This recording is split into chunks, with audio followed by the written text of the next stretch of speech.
Hello, everyone. Welcome to Revolution. This will be recorded live in front of just me, I guess, and Garfield and Gumby. Um, Welcome to Revolution. I am recording this on Friday. I have my kids this weekend, and their mom is going to be out of town, so they're at school today, so I figured I would do that. Yesterday, we had a snow day, and I ended up becoming the computer tech for both of them because it used to be in my day when you had snow days you didn't have to worry about school, but now you've got computers, and so we had to do school from computers. And I have a new respect for all the COVID-19 parents who were doing at-home schooling with their kids, remote learning, because it's tough. You know, I was like a teacher's assistant and a waiter. Who needs drinks? Who needs food? You know. Oh my gosh, your computer's down. Let me try to get it back up. It was, a lot of fun. So yeah, that was a crazy day. It was crazy because it went by so fast because we were all just so busy and we had to keep doing things and running. You know, then I had to take my daughter to the dentist and do all this stuff. So yesterday was crazy, but today I'm here and. This will be premiering on Sunday at 11 a.m. as usual. So hello, everyone. Sorry I'm not live. But I'll be doing something with my kiddos probably at this time. But yeah, so I wanted to talk to you guys as usual. I mean, we're getting bum rushed with a lot of really wild news, you know. The current administration seems to be hitting us with quite a bit of constant news, and a lot of it seems very troubling, especially for us who probably are more left-leaning. I don't know, but I wanted to, as usual, you know, we're supposed to be going through Galatians, but I feel like right now we're in such a crisis. I'm just hearing from people online, phone calls, emails, all this stuff. There's a lot of people feeling crisis right now with what's going on with the government. A lot of people are also happy. And I think we need to talk a little bit about that today and what that looks like and what the realities of all this stuff is. And there's so much stuff going on that there's no way to talk about it all, you know. And that's one thing I always try to ask people is like, you know, never have the expectations or assume something that I believe or don't believe based on it being left out, because sometimes there's just too much to cover. And so people often assume you think one way or believe something else. Or, and I used to get that when I would speak. You know, I go speak all over the country, sometimes the world, and, you know, have these talks, but I didn't cover like holiness or sanctification or free will, whatever, you know what I mean? And they're like, well, what about this? You know, at the end, like, but what about this? And I'm like, listen, I didn't have time to cover all of my theology and go through the whole book. Oh, by the way, look, new glasses. I have eye insurance this year, so I went and got new glasses, which I really feel like they bump up the price because I still paid a lot for these glasses. But they said like I saved like $800 or something, but I'm like, really? Ray-Bans with prescription are like $1,100 or something? I mean, I do have the bifocals, but you know, they call them something else. Anyhow, enough of my complaining. Oh yeah, sorry, got distracted because I saw how cool, how gigantor they. I wanted them in brown, but you couldn't get them in brown. My insurance is weird, and the place I go is kind of like, you see what you get. Oh yeah, so everything that's going on, you know, you can't cover it all, but we're going to talk a little bit about it. If you've been on my Facebook, you've probably seen me raise a few things and say a few things, and I've had to shut down my comments. Yesterday I blocked 5 people. I'm not a big blocker. And then I had to shut down the conversation. Then somebody got mad at me for shutting down the conversation. I didn't even tell them I blocked them. I was like, listen, you survived the purge. You know, there were people calling me an idiot and a dumbass and on both sides. So that's always good. If at least I'm getting criticized by everybody. But we're going to talk a little bit about this today. Then we're going to talk a little bit about John Hume today. Now, this following Sunday will either be a recorded talk or it won't be a talk at all after this one, is because I'm going to be, well, I might have time to do it actually. But so in 2018, I had a ticket to go to Belfast to give a talk with Pete Rollins. It's 18 or 19, whenever COVID struck. I think it was 18. And my flight had to get canceled, and so I got, what do they call it? I got a voucher, because they're like, if you get a voucher, we'll give you more percentage. And I didn't use this voucher for years, because the last time I went out there, I was out there with work for the documentary we were working on, so they flew me out there. The documentary people flew me out there. So I had this ticket, and it was about to expire, so I'm going out next week. So I'm going to try to do a lot of John Hume stuff, like catch some of the, go see his grave, go see some of the sites, and maybe try to do some videos for you guys from live from, well, maybe not live, but from Belfast, depending if I have Wi-Fi or not. And talk a little bit about John Hume and show you some of the areas and the people and the things that have inspired a lot of the work that I'm doing now, and a lot of the work that I think is important to the United States. So, but I am going to talk about John Hume today, because I think it's important. I'm also reading a brand new book that I just got on Martin Luther King, and it's so deep. It goes so deep. Like I'm just in his childhood right now.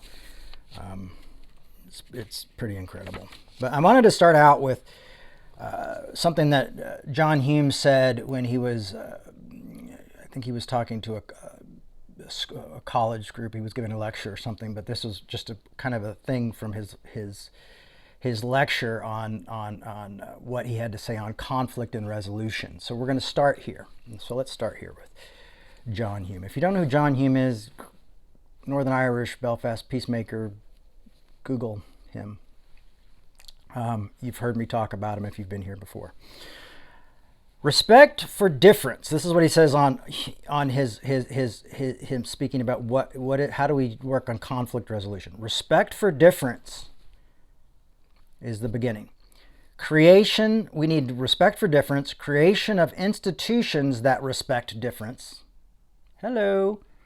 And it's not just, you know, in America we get really based on identity politics, and we think, well, it's got to be, everybody's got to look different. But as long as we think the same. But what we're trying to do is bring in differences where we think differently. Think, you know, where we have diversity of thought as well. Okay, let me go back, sorry. So respect for difference. A creation of institutions that respect differences. Now you got to remember, he's talking, do it again. You know, when he's in Northern Ireland, you know, you've got two people, you know, the 30-year civil war going on. So, you know, he's talking about Catholics and Protestants who've been at war and how important it is to try to bring these people together. Okay, let's start again. Respect for difference. Creation of institutions that respect difference, and a healing process based on working together for our common interests. The essence of unity is respect for diversity. So here we see respect for diversity. We hear a lot about diversity and things like that and everything that's going on right now in the world, but this is saying that our institutions, and I'm not thinking just government, let's not think government institutions, but I'm thinking our churches and communities and 12-step programs and different places like this, is that we've got to have a place of respect for difference. But I like this idea, a healing process based on us working together. I know in the 12-step program, when you do the work, when you're going through a hard time, sometimes if you focus on the work, that helps heal things. I know with the Poor People's Campaign, with William Barber, you know, he does this great stuff of bringing people together from different walks of life, usually in same cities and communities and stuff, but he's bringing Republicans and Democrats and independents and got black and white and sometimes even racist people and people of color, all together to talk about poverty and what we need to do in order to live. So he's saying we've come together and we create a healing environment, is what John Hume's saying, that also allows us to work together for common good. So we have what we need is we need respect for diversity, but we also need a common goal that brings us together. And within that common goal that brings us together, there needs to be the reality that there needs to be some healing done there.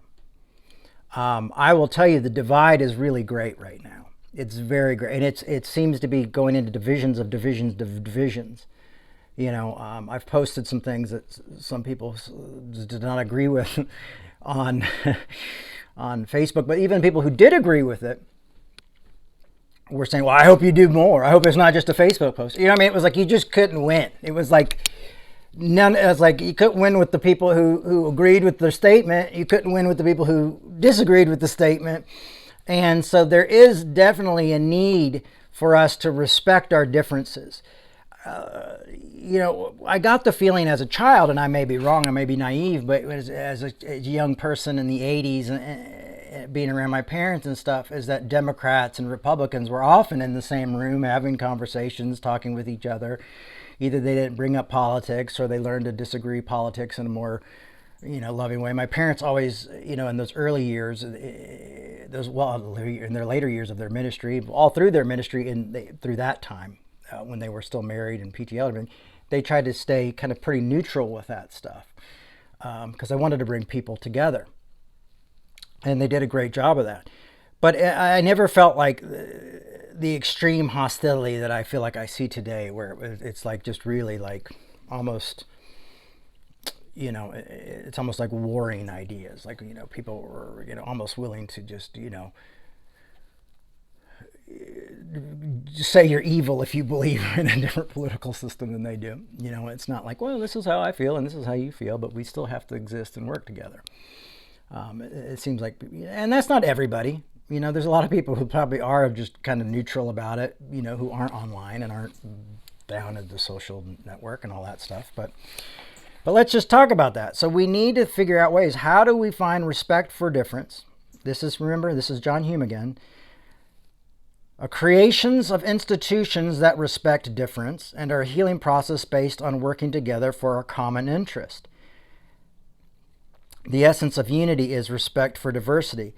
I think sometimes people, you know, try to do this with what they call safe spaces. But often safe spaces become a space of like, well, it's only safe for a particular group of people. And then there's other people that aren't welcome because if they're there, it won't be safe. So this is the thing, is that you're trying to bring a place that has respect for diversity, respect for difference of thoughts, able to disagree, yet still say, hey, we're going to find a common thing to work towards. Often that's why the enemy of my enemy is my friend. It's like we have a common enemy, and I'm thinking maybe not a person or people, but maybe like, poverty could be our common enemy, or misinformation or depression, or, better communication. I think we're going to cover all that today in today's talk, and in my talk today. So these are ways we've got to start thinking if we want to see the world be different. And, I wrote down some of the things that I thought, well, what are the things that we could maybe have in common? I think things like healthcare. I mean, I know that can be divisive, but I think at this point, people really just go like, yeah, we need something. We don't need to lose anymore, at least. Livable wages. How do we do that? And how does small business survive with us all having livable wages? How do we work together to figure that out? Because people from all different walks of life have businesses and restaurants and bars and clothing stores and things like that. Affordable food, affordable groceries, affordable housing, and transportation. I mean, those are just some areas that were off the top of my head that could be a place for us to come together in differences, have a common thing, and go, okay, well, we're going to try to heal with each other by working with one another for these things and get to know each other. And what I love about that book that Reverend Barber wrote called White Poverty is he talks about how he had racists, people who are members of the Klan there with black families who all worked in the same place but just ignored each other. But when they came together to work for poverty, a lot of those people dropped out of the Klan and they became a community and they became family, and they realized, like, hey, I can't hate these people based on their color. And these people said, I can't hate these people based on their color. I'm sure there were political differences, but they were healing together because they were working for both of them to have food on their tables and enough money to be able to pay their rent and do those things, those common ideas. And so that's really powerful. Imagine even that we got together and said, immigration, that we got together on immigration and thought, like, okay, we see that there's an immigration issue. We've got to talk about it. But that it was focused on, we're going to make sure that we keep those families together and we keep them safe. And there's always a way for healing through that. There's a way to do it in a way that keeps people together. What's going to work best for the families as humans, as people, as our brothers and sisters, rather than, getting on some weird high horse. So there's that. So those are some things to think about. All right. Okay. All right. Are you there? I wrote my notes backwards. That was my first note, but that was on my last page. So here we are. I'm going to use a few of these little slap stickers that I've had made that I'm going to be putting around town and putting around Belfast. And some of you have asked me to send you to me and sent me your address. I'm going to try to do that before I leave town. But let's look at the first one. So I'm going to use this as learning tools today. Grace is anarchy. Everybody's like, oh, what does that mean? And it means a lot of things. But for me, it's always like there's no asterisk. No denomination gets to tell you who gets grace and who doesn't get grace. No group gets it. Grace is, you are accepted by that which is greater than yourself. And we will go through that talk and go over that. And then, if you want to listen to You Are Accepted read by Peter Rollins, you can do that right now by anywhere where you have Revolution Podcast. You can look out Peter Rollins reads it, and it's his beautiful, lovely Irish voice reading You Are Accepted by Paul Tillich. So grace is anarchy. Now it's backwards here. I wonder if it'll be backwards for you guys when you see the show. Hopefully not, but we'll maybe fix that. But grace is anarchy. What does it look like? We're going to start in 1 Peter. Join me if you will. 1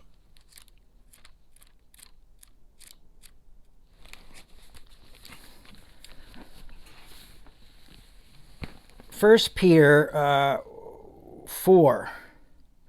And where did I put it? It's 1 Peter 4, 8. Above all, maintain consistent love for one another, for love covers a multitude of sins.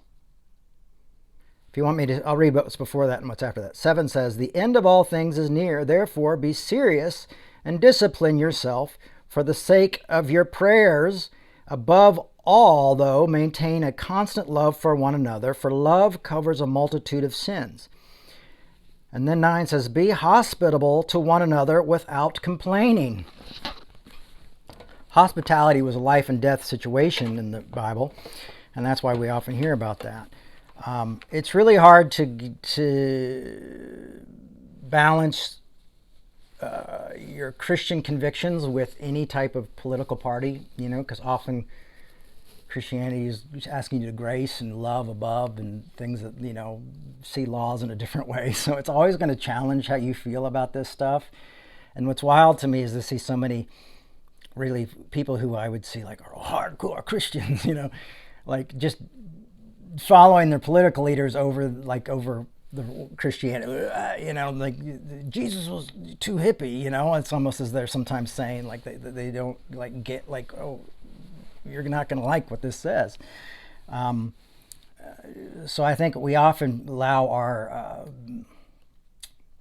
our politicians to become idols. It's like I was laying in my bed thinking about this the other night, and I was thinking like how it's like these idols, like you have like the golden elephant and the golden and the golden donkey, and then in the middle you have the golden eagle, and we're all just like, oh, this is us, and then it's just the two groups here with the eagle in the middle, and then both sides, kind of, oh, this is our, these are our real gods. And then we kind of give word service to our belief system about Christianity and stuff, but ultimately, and we defend these gods more than we defend others, which is kind of like Jesus is like, love your neighbor as yourself. You'll be known by your love for one another. And so if we're known by being Christians, by loving others, we shouldn't be known by our love for our political parties, but we should be known by our love for other people. And often we are willing to sacrifice other people if they do not toe our political line, sometimes our denominational line, or even our theological line. And that stuff kind of gets in the way of us being able to work together and to find common good and to respect our diversity. We become so rigid and so legalistic in our belief systems on either side. I mean, I think both parties are equally as guilty.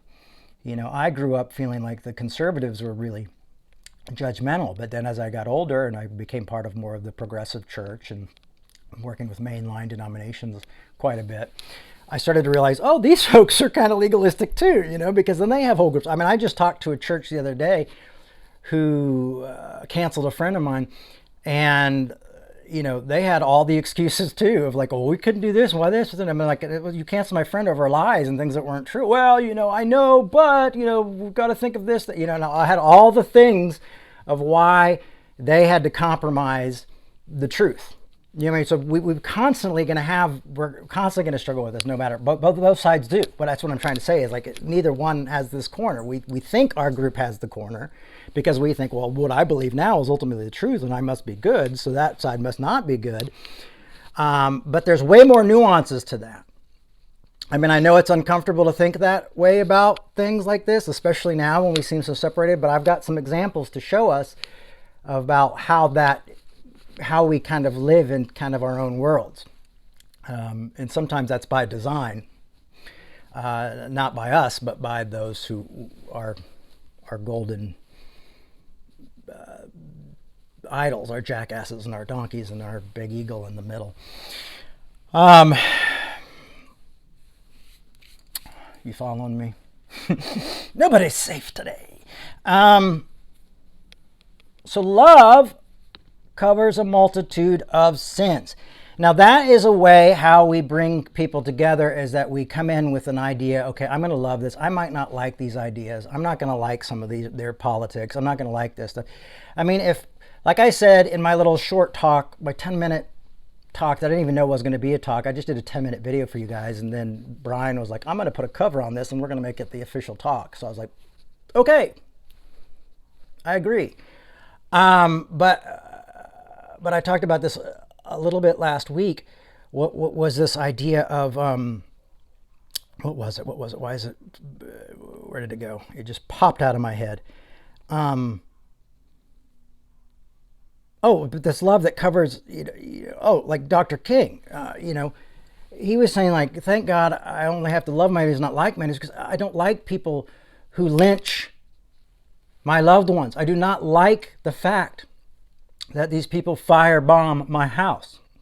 His house was firebombed 3 times. But I can have a love for them and want to see them set free from these things that cause them to do such horrible things. And I can see that they are my brothers and sisters, but they have become entangled with a hate and entangled with fear and entangled with lies. And they need to be freed just as much as we need to be freed from their persecution. We need to free them from those things that cause them to persecute us. They are also in prison.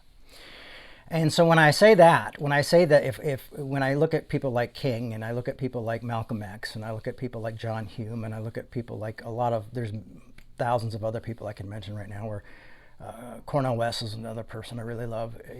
People who can love and disagree well, that's a powerful thing. So if these folks can do that to that extent, maybe we can do it when it becomes difference of political beliefs. People say, well, I can't talk to somebody who doesn't recognize my existence. But I always push back with, and maybe I'm a little bit too heavy with this sometimes because I don't think this is everybody's call, but I often push back and say, well, had King said that, there wouldn't have been change. Had, John Hume said that, then he would have said, well, then we just won't recognize, what was it? He was Catholic, so he wouldn't have recognized the Protestants. You know what I mean? Like there would have been no peace. But he realized that we have to come to agreement. We have to work together. We have to come to at least some sort of compromise in order for this to work. So when I say love your enemies, I don't think it's an insane thing to ask. When I'm saying we should be tolerant with one another and allow love to cover a multitude of sin, and you go, oh, Jay, you're saying that their belief system is a sin? Yes, and this is how I'm saying it, and yours is too, though. And this is how I'm saying it. Wag my finger of judgment. But you'll see it's not really judgment. Is that when you look at what the great theologian Paul Tillich said about sin, is he said, sin is not these things we do, but sin is really separation.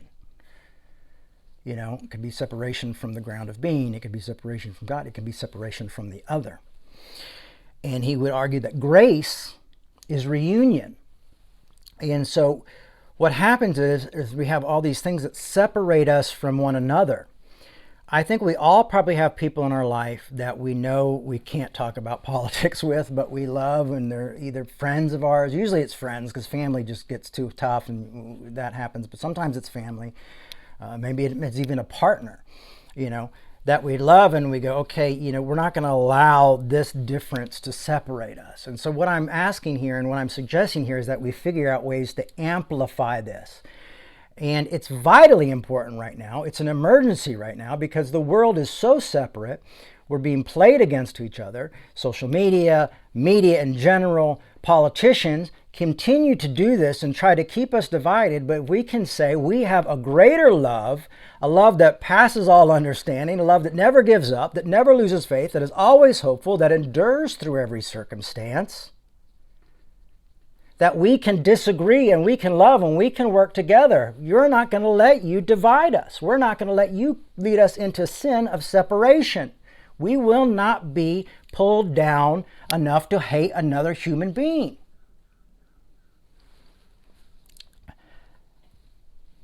And I see this fear and this pain and the hate that comes out of it, because the hate is just to say, I got to stay defense. I got to defend myself. I got to block all this out. So I'll just hate these people and I'll just judge these people and I'll just cast these people out and I'll just disagree. And when I disagree with them, I'll judge their character. So that's not love covering a multitude of sin. That's judgment and that's separation. That is committing sins within that. So you are separated from the other. And what we're called to is grace. The anarchy grace. The grace is anarchy. Where did I put it? Put it around here somewhere. Yes, this grace is anarchy. Okay? Okay? To move outside of that law and allow love to cover a multitude of sin and to be hospitable to one another without complaining. I would say you could probably complain a little bit about it, but this is an idea. This is the concept. This is a desperate need, because the soul of America is dying because we're so split, we're so separated, and we're also, a lot of us are very misinformed. And we're being barraged with all this news and all these executive signings and things like that, because we usually don't see that happen as much. We don't see there's things that we're seeing that we're shaking. Now, I can't cover all of that today, but it is. So what I'm saying is that we as human beings and as people have to say, these aren't going to be our idols. These aren't going to be the things that keep us from, these aren't going to things that are going to lead us into the sin of separation. We are going to practice reunion to the best of our ability. We are going to practice healing and restoration to the best that we can. It's not easy, and I've said before, it's progress, not perfection. And which was really great is I was talking to my friend here in town, Pastor Brian. And Pastor Brian, I'm like, I don't know if I can do this anymore, man. I'm feeling, he goes, well, I heard it said somewhere, a friend of mine said that it's progress, not perfection. And I'm for sure, we're both in 12-step perhaps, but I also know he has heard me say that. I've preached it at his church. And it was a reminder to me that it's progress, not perfection. So that's there. So I ask you to find those relationships where that love covers that separation, and think, how can I maybe add to that? Who could I add to that list of that love covers a multitude? I'm not saying we have to do it all tomorrow and that everybody on our websites and our social medias or in our lives are this is going to happen. But who can I do it one step at a time? Sometimes I think about things like when I quit smoking, it's just one day at a time, or when I quit drinking, one day at a time, or or even like if you're on a diet and you're just trying to discipline yourself, I can't eat that, and then one day you might eat, and then you go, okay. And as time goes by, it gets a little bit easier. I have people in my life where I'm like, okay, and I have this situation like this. I have a situation where I have something where okay, this is something that when we talk about, it never really goes well. And we've even talked about talking about it, but you know what?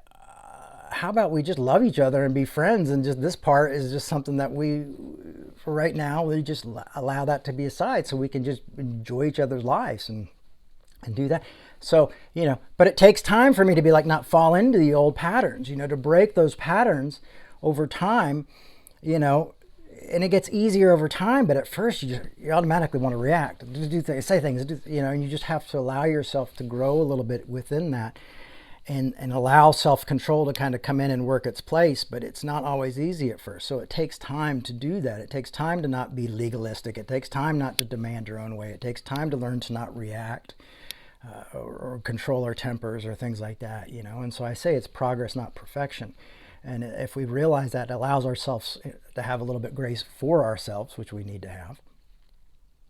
And I mean, so love, and I also think about love when you just love your neighbor as yourself, and when you realize your neighbor is the immigrant, your neighbor is Palestinians and Israelis, and you're able to start to think about this a little bit different, and if you think about how much you're defending your own belief system, then think about, well, if I got to love that person as much.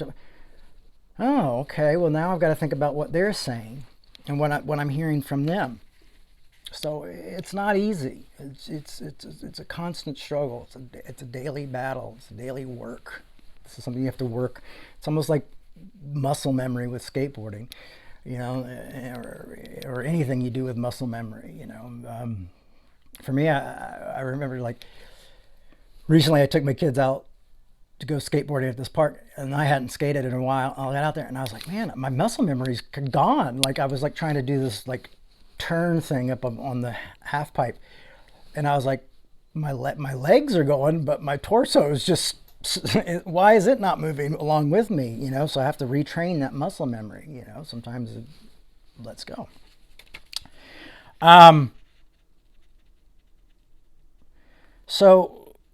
So love covers that. So those disagreements that would otherwise separate you, if love was not there. So if we think about those relationships I have certain relationships where I love people and care about people, and how can I add that into other things? How can I do that with other things in my life?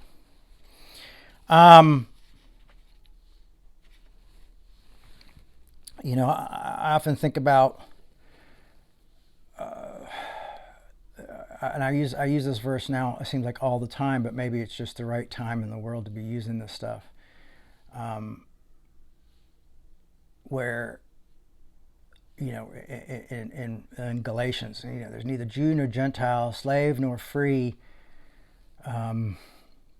male nor female, we're all one in Christ, and this idea of just being we're all human, our identities don't, have to die because we can't allow our identities to be things that separate us and keep us. Because often our identities, if you're okay, well, I'm a progressive Christian, or I'm a Christian nationalist, or that, says a lot about who you are and what you believe, but it also says a lot about who's out of your group, who does not belong into your group, who you're going to disagree with is also made very clear of who's out. And so I think sometimes that's why, the Apostle Paul was saying, there's not even slave or free. There's not citizen and illegal citizen. There's not these aren't things that we're all one in Christ. So how do we love each other in Christ? How do we actually be a community? This does not exist within Christianity. This exists outside of Christianity, maybe in politics and the world and things like that. But do we really follow Christianity, or do we follow these things? And there's often going to be laws that are unjust that we have to break morally, that we have to go against because we know they're not moral laws. There's things like that. I remember Dr. King said everything Hitler did was legal. So we have to keep those kind of things in mind as well. Overwhelming, yes, but I think that's one of the things growing up, I was always like, the church has become a private social club. It's become a country club, but what I've realized is that's just human nature with groups, with group think, and with, having your own tribe as you become this kind of country club of a tribe of who's in and who's out.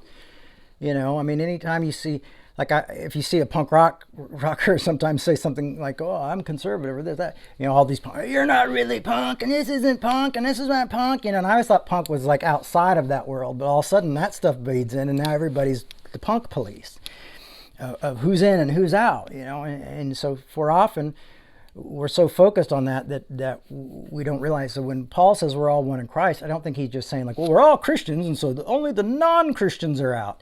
No, I think he's trying to say you've got to see everybody as one if you're in Christ. And those are big differences. Slave and free, big difference. Jew and Gentile at that time, very big difference. Male and female at that time, very big difference. And the social hierarchy. And he's saying there is no social hierarchy when we're within this. But now, if you think about it now, think about your prejudice and things, you probably have some sort of social hierarchy. When I was online yesterday, a lot of people saying, I was saying we should close down Guantanamo Bay. I don't think people should be sent there. I don't think immigrants should be sent. People are like, oh, they're super criminals. They're super bad people who are going there. They're not just bad, they're super bad.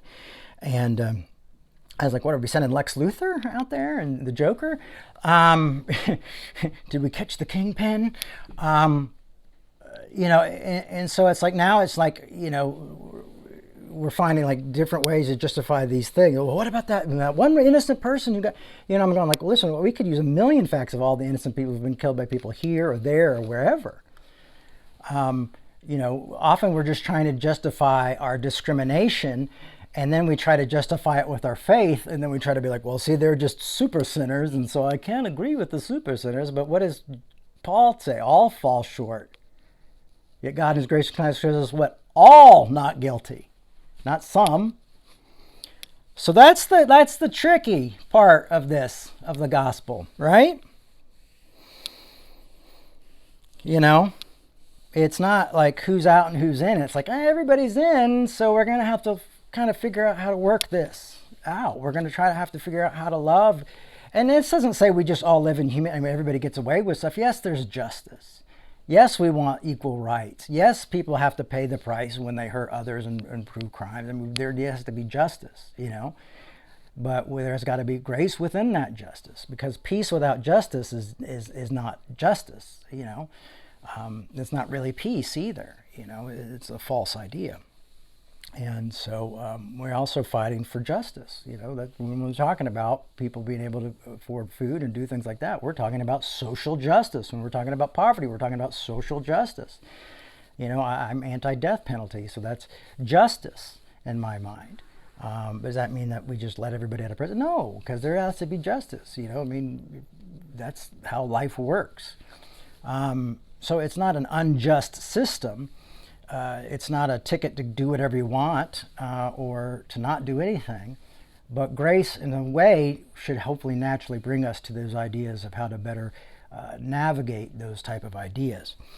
We're going to jump over to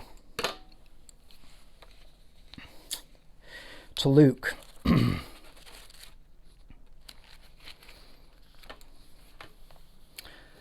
Luke 18. And this comes to the point in our presentation where this might still be bad. Hopefully you have a mirror. Argue well. Argue well. Disagree well. So remember, the quote we heard earlier about Hume was saying, we respect difference, and it's a healing process based on working together for our common interest. But it's a respect for difference. So when respect for differences, then we can argue a little bit more if we respect that, okay, they think differently than me, and they have different experiences than me. This is different. It's not easy, but it's different. Now, once again, this is not a cure-all sermon, but this is recommendations of things that I think we could do. Take what you want and leave the rest here. But one of the things I kept thinking about when I kept hearing folks talk about, like, well, you're unlawfully, and then, it's super criminals, and I was saying, well, but everybody, if we want real equality, due process is important. Sending people off to a camp where there are no laws, American laws, and people could stay there endlessly is probably not a just way to treat people. Well, they're super criminals. So super criminals have no human rights, but everybody has human rights. That's what separates us from what someone would call a super criminal, maybe. It's like we can justify that separation and that sin by saying, well, they're just really, really bad. Too bad for Jesus. Jesus' death wasn't quite enough for them because we're going to put super in front of their word. And so my cause to love my enemies, I love my enemies, but I'm not going to love my super enemies. It doesn't quite add up. And I was thinking, and this came to me last night, and I kept thinking about this scripture in Luke 18. And Luke 18 is, I believe it's 9. Yes, it's Jesus was telling a parable. And then he goes, he also told this parable to some who trusted themselves that they were righteous and regarded other with contempt. Now listen to this. Jesus told this parable to some who trusted in themselves that they were righteous, not super criminals. They were law-abiding citizens. That they were righteous and regarded others with contempt. And we're seeing a lot of contempt right now in the world. So this is the story. He goes, 2 men went up to the temple to pray. One a Pharisee, the temple to pray. 2 men went up to the temple to pray. One a Pharisee, and the other a tax collector. The Pharisee, standing by himself, was praying thus, God, I thank you that I am not like the other people, thieves, rogues, adulterers, or even like these tax collectors. Now right there you have thieves in there. Adulterers, and even the tax collectors. So rogues, I like thieves and rogues. And what I'm seeing a lot of in the church is like, well, thank God I'm not like those Christian nationalists, or some of my Christian nationalist brothers and sisters saying, thank God I'm not like those illegals. I don't like that word. Not a big fan of calling people, that, but especially when we come from a country that we all came here as foreign folks at one point or time. So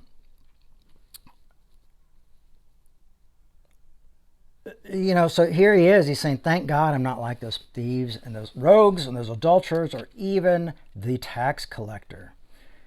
I fast twice a week and I give 1/10 of my income, of all my income. Then he says this, and Jesus goes and moves on to this. He goes, but the tax collector, standing far off, would not even look up to the heaven, but was beating his breast and saying, God, be merciful to me, a sinner. I tell you, this man went down to his home justified rather than the other. For all who exalt themselves will be humbled, but all who humble themselves will be exalted. And so this is a call for us to walk within humility. This is a call for us not to go over there and say, well, thank God I'm not like them. This is a call for us to say, focus on yourself. You've got to love others. We've got to learn that diversity is just a fact of life, even when we don't like the diversity that it is a fact of life, and that we're called to love those people.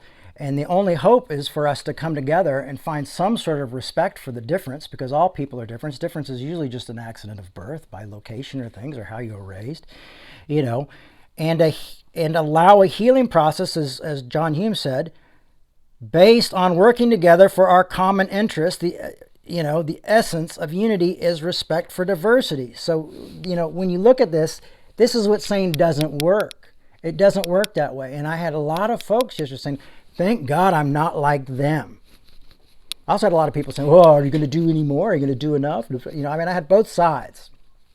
I felt like I was equally somehow in trouble with everybody, because I think everybody's on edge right now.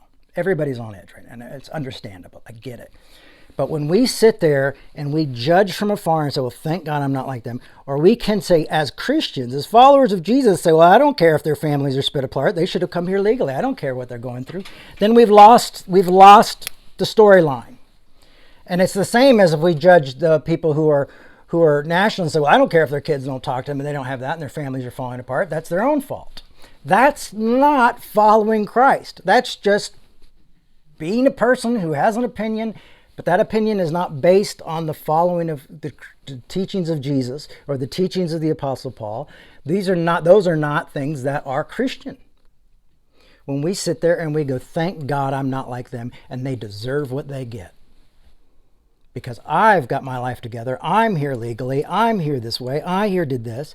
And so somehow my thing is I'm superior to this other person.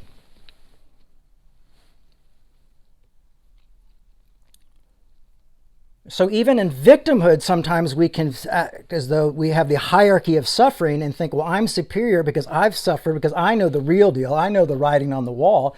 So I'm superior to this person. So also, I want to say that often ignorance is bliss. So I want to look at some things, because right now on my mind has been this deportation of folks, especially of our Hispanic brothers and sisters. Really been on my mind. And so I decided to do myself a deep dive into deportation and what's going on with that and what's been going on with that. And a friend of mine sent me this conversation with two teachers and stuff. And as a teacher, I feel like this is what I'm here to do as well. And I watch these teachers talk about, like, this guy was talking about his worries as a liberal, and this other person was kind of, okay, well, let me answer some of those things, but let's look at the real. We got to look at all the real things. We got to look at what's really going on and what's really been going on if we want to have a sober look at what's going on in the world. And you'll be a little bit less to say, well, at least I'm not like them, because you might go like, oh, maybe I was and I didn't even know it. I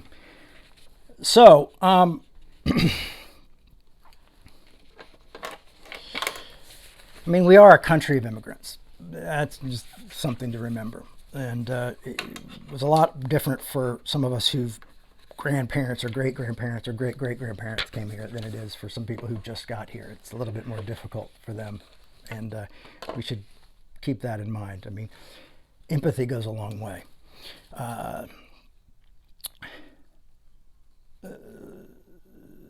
So when J.D. Vance, the vice president, was asked, like, there's millions in your mind here that have to be deported. How are you guys planning on doing that? Like, and of course the ICE and things. I just think the ICE thing is kind of cruel and unusual, and I think there should be a more merciful, graceful way to go about this. I really believe that.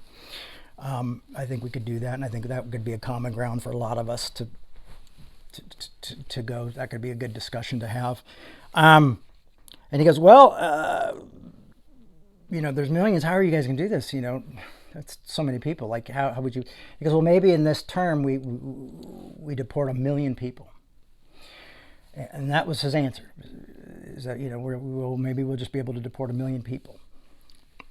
And I don't like this that much to hear that. But Then I decided to see people I voted for and what they did with deportation. And this often doesn't get reported, but in Obama's first year in office, first 4 years in office, his first round, he deported 1.5 million people out of the United States. You know, the kids in cages really started heavily with the Obama era. And Obama was someone I was very excited about. I've often been excited about politicians and then found out later I wasn't too excited that I was so excited about it.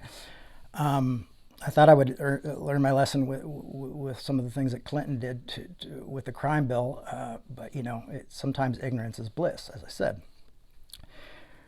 So, in his first term, he deported 1.5 million. In both his terms, 3 million people. In Joe Biden's one term, he deported 4.4 million human beings out of this country.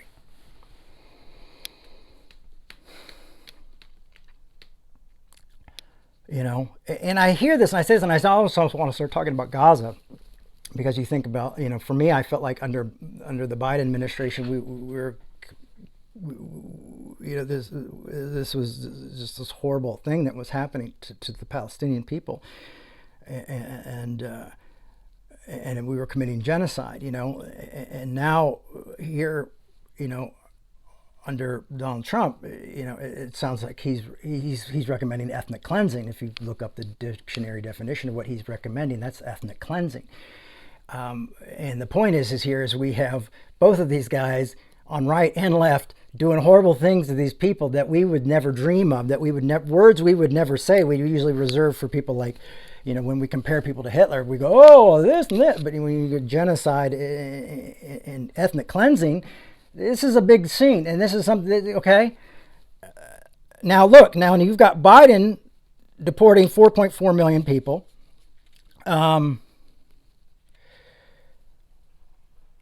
So the reason I say these numbers, and I think Trump in his first term, he deported 1.8 million people. 1.8 million people. So when you look at these numbers, you don't see a big difference in these politicians.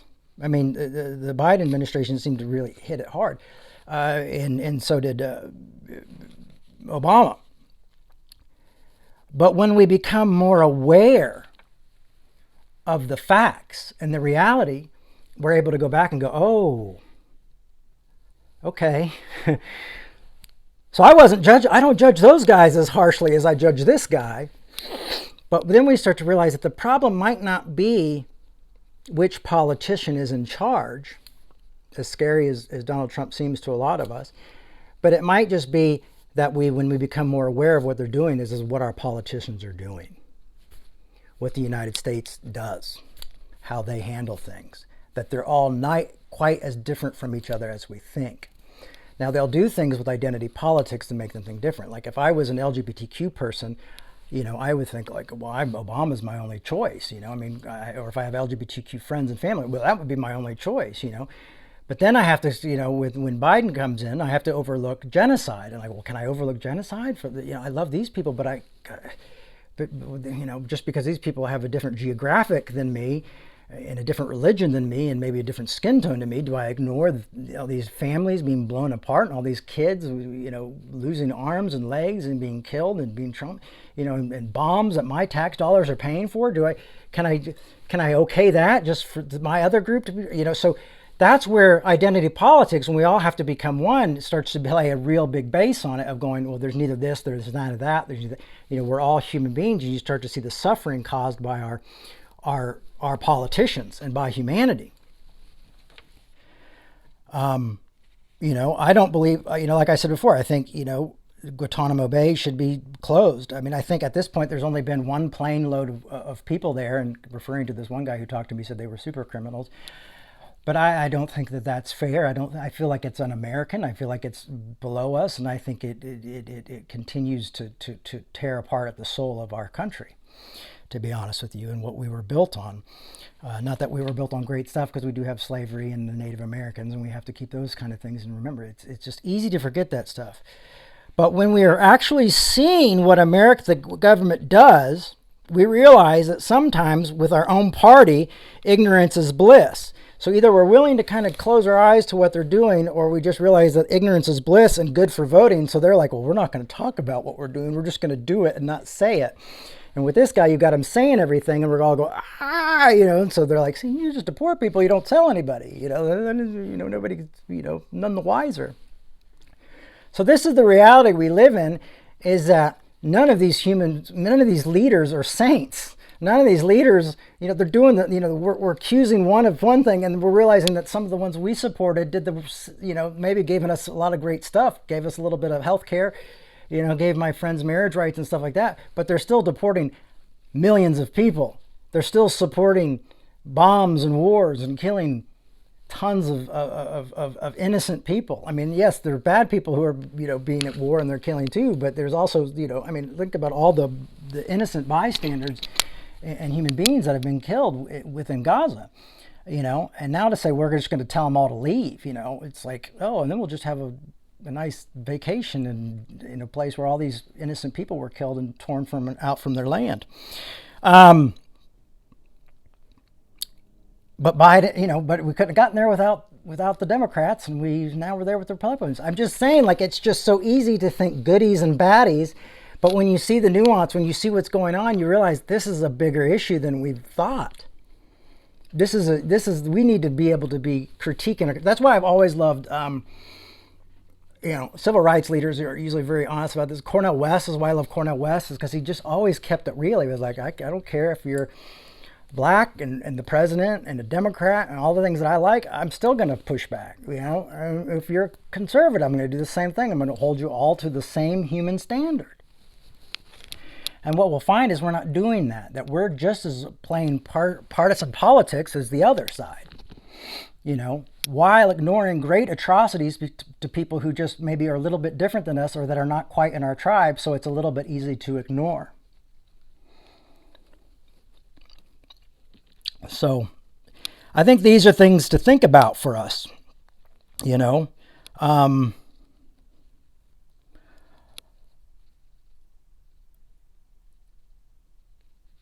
one of the things I found really great, though, is for me in my arguments, at least, is knowing these things and having an idea of what this stuff is. Well, did you say anything about when they did it? When your side did it? And I'm like, I'm not about side. Oh, you hate Donald Trump. I said, I don't hate anybody. And I said, yes. I said, I spoke out. I said, I've had people leave my church. I've had people stop supporting revolution because they thought, oh, he's been red-pilled because he's talking bad about the Democrats. I'm like, no, as a lifelong Democrat, I love that party. So, of course, I'm going to condemn that party when they're doing things that I don't think are right or humane. I love this. Oh, you must hate America. I had somebody tell me I hated America and I should leave America. And I'm like, I don't hate it. I'm passionate about it and I care about it. And that's why I'm sharing these things about it. So... it's not complicated. It's just, we're passionate, but we have to know what's really going on. We have to educate ourselves. And I know it's not that easy. It's not easy, especially when I'm working and doing the painting stuff. And I don't want to go home and study like how many people were deported under these different people and how many laws and what laws they changed and passed and did that. And I don't want to spend all the time studying. But when you look in it deeper, you go, it's not black and white. It's not goodies and baddies. So I'm going to leave you, and we're going to go back to Peter, 1 Peter. I'm going to leave you with this. Let's see.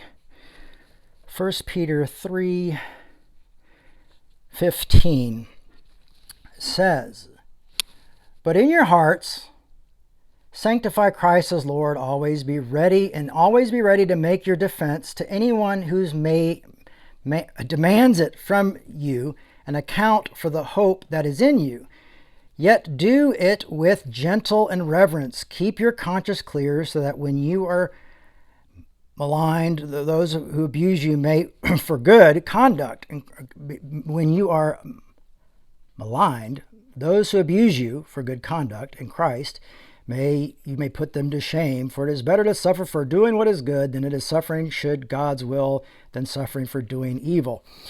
Now the point here is when it says,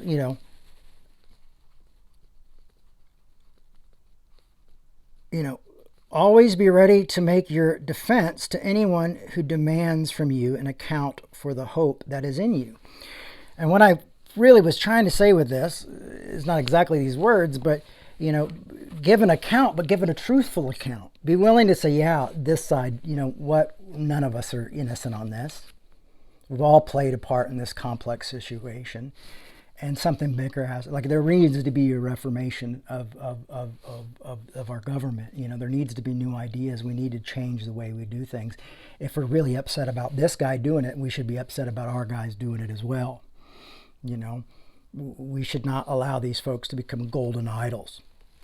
And, and allowing them, because that's what happens when we start saying that they're, all of a sudden we love who they love and care about who they care about, and then we're able to brush people off and say, well, they're just Christian nationalists, they're all assholes, and we don't want anything to do with them.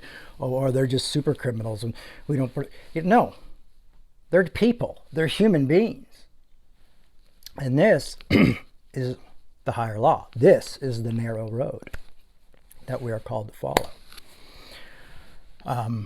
So that was a lot to take in today. I hope you got it. I just felt passionate about it. I'm feeling passionate about something if I'm going away twice, almost 3 times now from my Galatians.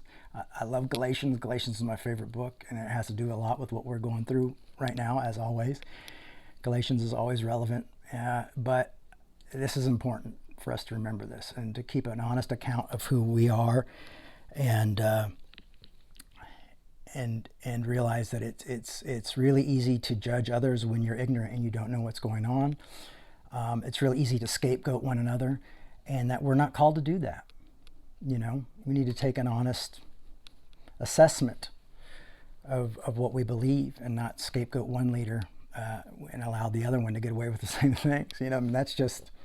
That's a weird kind of loyalty, and it's a lie, and it continues to leads to separation. And those folks might be saying, this has been happening the whole time. Why are you so angry about it now? And that's a legitimate question.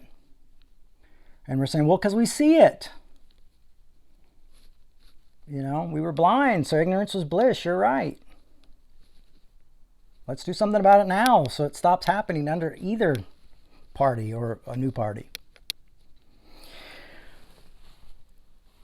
And I think that takes us to this idea of John Hume's quote again: respect for difference, creations of institutions that respect differences, and a healing process based on work together for our common interest.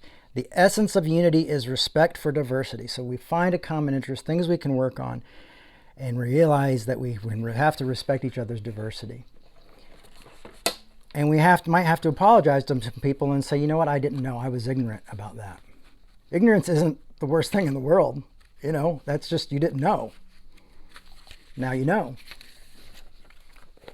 And that brings me to another sticker. It says, left and right, united in diversity is revolution. And I believe that. I believe in that.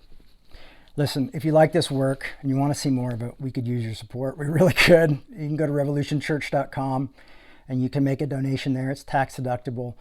And we're going to continue to work on this, realizing how we can be united in our own diversity, within each other's diversity, and how we can be united within all these different tribes and bring ourselves together and not have an out group. We're going to try to do that. How do we do that and at least implicate that slowly, at least, like I said, slowly learning to one day at a time, kind of creating new muscle memory, new mind memory, and better ways to love and show grace and build community and find common issues that could bring us together and for love for others and for everyone, really. So We'll do that, but we can only do that with your support. And Revolution only exists with your support, your financial support, and we need it. And you can also really help by sharing this stuff, by liking this and subscribing, by asking your friends to like and subscribe. That helps. Sharing these talks on social media and let people know about what we're doing. Ultimately, financial support really helps us. It keeps us going, allows us to pay the bills, keep the lights on, keeps me not having to do painting full-time. Allows me to do that just part-time right now, and that's fantastic because I still want to focus on this work, and I think now is the most vital time for Revolution to be here and to be available to you and to others.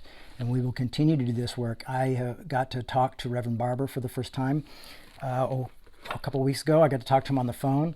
And I said, hey, I want to strategize with you. I want to figure out how we can bring people together, diverse people together, like you're doing with the Poor People's Campaign.